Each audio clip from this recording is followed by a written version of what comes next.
Hi, I'm Debbie, and welcome to Divine Destiny with Debbie. Today we're doing our general reading for June 11th, 12th, and 13th, Friday, Saturday, and Sunday.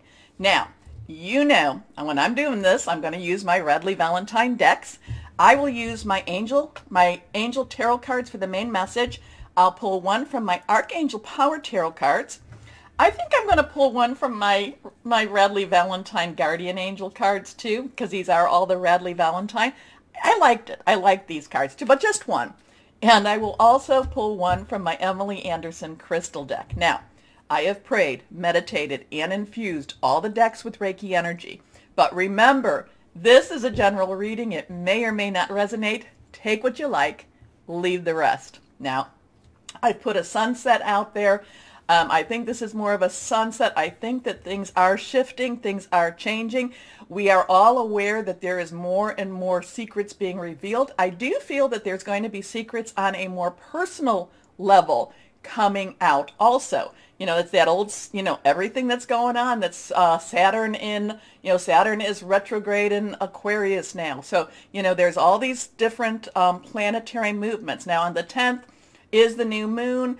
Or was the new moon. It is in Gemini. We're going to be going into a time where we're going to be going to, I think it's the 24th, will be the full moon in Capricorn. So there is going to be a lot of readjustments where bringing our ideas, the air energy with Gemini, these are just I'm just pulling this up right now. This is coming to me right now. Our alignment, our air, our thoughts, we're going to be bringing that back down to earth. And it's actually going to become something that we put our fingers and hands on. That Capricorn full moon, that is an earth sign. And again, I kind of feel like it's like our thoughts, they're coming back to how we can be more practical. I shouldn't say practical, how we can be more, how we can apply it to our lives. Okay, so where are we going? I don't quite know, but just something's changing. Something is shifting here. And it's not necessarily living up here. It is also living in the earth. Now, I am also getting, before I start this, I've been getting these, I'm in these thoughts, these patterns. I've been seeing a fox, and a fox with the ears alert, kind of watching. So, I just want to put that out there also. It's the animal is very, very alert. It's one of those red foxes. And it's just very alert. The ears are up. The body, it's just waiting and it's watching, and it is extremely aware. Okay.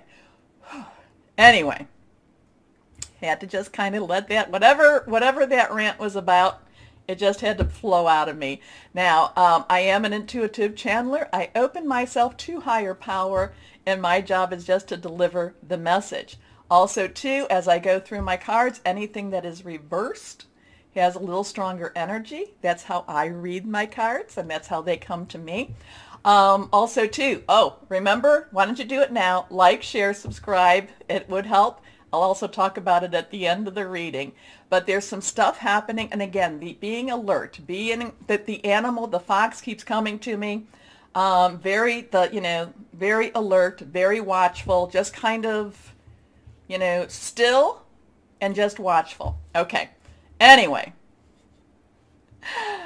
it's always an interesting time in my mind. Here we go, and let's start our readings now. Hello, my Scorpios. How are you? Well, I'm kind of getting this thing about, you know how when you pull up some sand and you hold on to it, not really so tight, and you're able to hold on to the sand, and then if you start to squeeze it, the sand starts to come through. I'm kind of getting the picture of you kind of like you're looking at the sand, or somebody's looking at the sand and deciding, do I hold tighter to the sand or do I just let things happen? So I don't know. I'm kind of getting that there's some Scorpios out there that are going to try to hold on to the sand, and then I see it just kind of falling through the fingers. Now I see other Scorpios just kind of like no, but let's see what we have here now. Okay, we have 1, 2, and 3. 3 cards face down. We'll make them pretty. The middle one is reversed. Here we go for my Scorpios. First card, the 10 of water. Now, 10s are lovely numbers. We have the 1-0 energy, one new beginning. 0 is God, universal energy. 10s are transition, moving things forward. Water is your energy. It is also Pisces and Cancer energy, fluid, emotional energy. There is a committed relationship. There is, and I think this is where I'm getting that that sand thing. It's like the more you know, if you try to hold on to it too tightly, it's not going to work for you as well as if you allow the sand to just kind of lay in your hand. That's where you're going to actually find the joy, the happiness. So if you are in a relationship, be a little bit careful about how much you are, you know, how hard you're holding on. I'm not saying that you shouldn't work for relationships or be part of a relationship or show that there is a dedication to the relationship. There's something a little bit different about, do I just, you know, do I hold it and guard it, or do I squeeze it? Okay. But this is a lovely card. It has lots of relationship energy. It has a lot of family energy. It has a lot of life going into a better place with a relationship. So, a contented and rewarding family life. Your emotional and material needs are met. Trustworthy relationships. Next card, reversed, the Queen of Air. Now, the Queen's energy, and it doesn't matter if you're male or female, the Queen's energy, the underlying energy is air. This is, is water. Water is your energy, fluid, emotional. Air energy is our Aquarius, our Gemini, it's our Libra. It is thought, you know, it is thoughtful. It is, you know, thinking a little bit more so over the emotions. This is a time, this is going to be one of those good times to really look at, you know, your emotions versus your objectivity. Okay, so there is this thing with the Queen of Air that says, yes, I feel deeply, I feel committed. You know, there is an emotional tie, but I need to bring it up higher. Now, whereas I'm talking about that sand again, you know, emotionally, you may want to squeeze it. You may want to hold on tighter to the relationship. You may want to, you know, but intellectually, you know that not doing that is what's going to actually create and keep a healthier and a longer type of relationship, a better relationship. And remember, relationships are not just about, you know, family. It could be your work, your job, your career. It could be personal, intimate, interpersonal. It could be family or home. So there's this thing about, you know, looking at things a little more objectively instead of the emotional energies that you want to put into it. The emotional energies, not to say that it's not, you know, basically there is a good commitment. It's flowing. Again, I keep going back to that hand that picks up the sand. I sometimes get that for you, my Scorpios, though it's been quite a while that I've gotten that. And again, it's kind of like hold on to the sand, but don't squeeze too tight. Okay? Anyway, independent, experienced, realistic, and witty. Objective decision making, clearing away all that no longer serves you, seeing the humor in a situation. So again, you know, so I think that's another thing, is not to take yourself so seriously this weekend, my Scorpios, because that's where it puts you into this fight or flight type of mode. You know, if you're taking yourself too serious, if you're just, you know, and my Scorpios, you can look at things very intensely. And I'm going to say, this is where you need to step back and be a little bit, you know, kind of be a little bit laughable, kind of like say, okay, well, maybe that's not the best way to go. Again, you know, this is one of those times that, and I just, with this one here, you know, we don't want to go into that fight or flight, because it doesn't bring you the outcome. It might feel really good in the moment. It might feel very, you know, kind of very self-fulfilling in the moment, but it doesn't give you the longevity. And I think, you know, I do talk sometimes about that I do feel that Scorpios have a different, you know, I feel that many times your soul energies are either very, very young or very, very old, okay? And the ones that are very, very old, and you know who you are, you know, it's kind of like, okay, another lesson I need to learn, and you handle it with so much better grace, so much more grace, okay? Anyway, let's see what this last card is. Here we are, the Chariot. The Chariot. Now, we have our 7. So we have a 107. So there could be a 107 there. 7s have an umbrella to it. It's a divine umbrella. 7s is a divine number. It's a perfect number. I like sevens. Sevens are kind of like, no matter how much you mess up on this earth, there's this divine element, there's this universal energy that kind of rights the situation. But sometimes the writing, as in putting things to right, isn't necessarily how I wanted the outcome to be. Okay? You know, my thought is, no, this is what I think is the right answer. And so, but, you know, we don't all, you know, the universal energies don't always agree with what we think is the right answer. Now, the chariot is Archangel Metatron, believed to have been Enoch before the flood.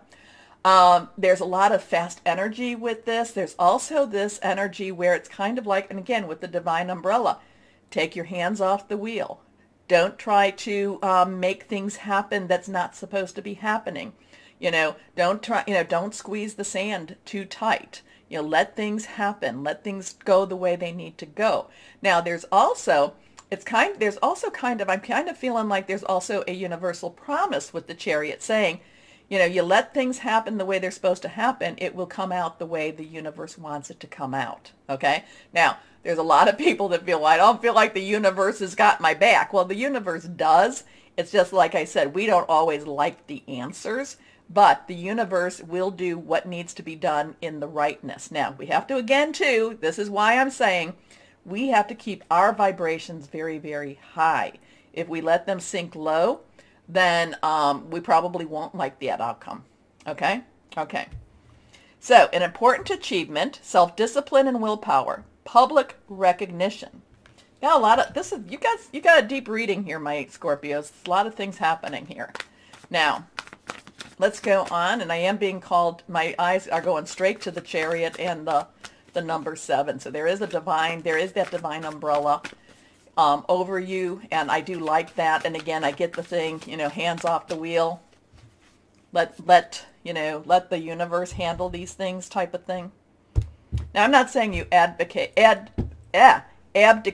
all of responsibility or choices. I mean, we still have to do our own work down here, but, you know, things will happen the way they need to happen. This is reversed. The Knight of Ariel. So, Knight's underlying energy is fire. You know, that is our Leo Sagittarius. It's our Aries energy, passionate burning, but Ariel is our earth energy. It is our Cancer, it is our Capricorn, our Virgo, it's our Taurus energy, very solid energy. A lot of time, you know, Knights are directional. They're going after what they want. So there is a lot of work energy here, but there's also a lot of home energy here. But I feel that this does have more professional, does have more work type of energy.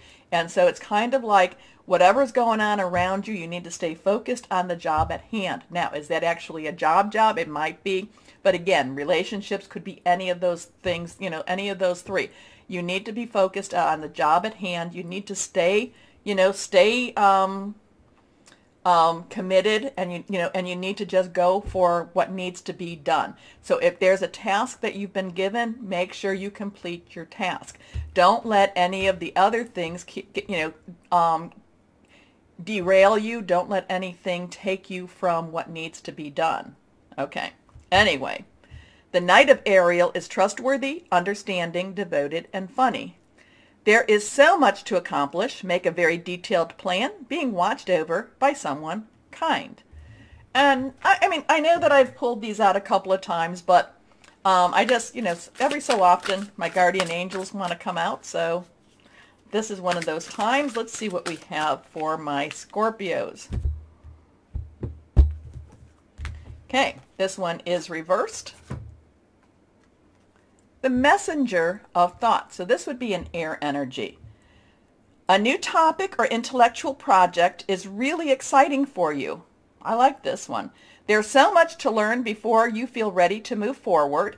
New information may require changes to your plans. Review all documents carefully. You know will meet or are someone who loves to learn and share knowledge. This person is brilliant and truthful, but also blunt and not very diplomatic. Now that's interesting. You'll have to tell me how that fits in. I kind of see how that could fit in, especially with that 10 of water. For some reason, I'm being called to the 10 of water. But let me know, my Scorpios. Okay? Okay. Like I said, it's better I just give the message, not have to, you know, when I start thinking too much, then I don't want to dilute the message. Here we go. What crystal or energy would be helpful for my Scorpios? Air. Breathe.